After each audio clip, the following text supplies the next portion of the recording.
Phase locking states, I mentioned this as we opened up. It's a state of the brain where it's absolutely tuned into what it's focusing on. It lasts all of 10 seconds. I've lost you a number of times in the last 30 minutes already. You've thought about what are you doing this weekend? Is it my turn to pick up dinner? Who's the person sitting next to me? Are they a threat or are they a friend or friend? All of that's going on consciously and unconsciously. That's taking you away from me, okay? And the learning. When you are sharing information, know that that is always going on both consciously and unconsciously in your learning.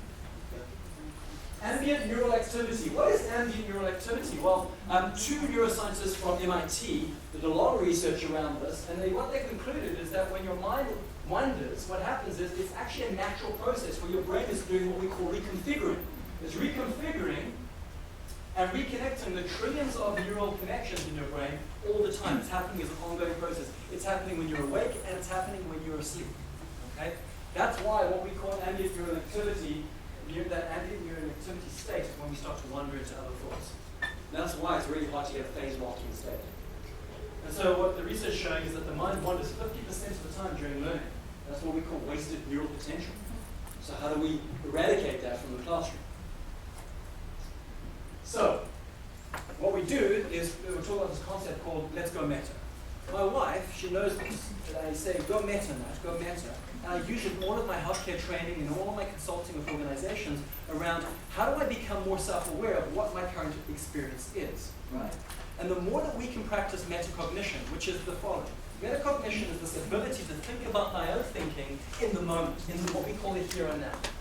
And if I'm able to practice that on a very regular basis, it's also aligned to that of mindfulness. Anybody familiar with mindfulness? It's aligned to that, but different.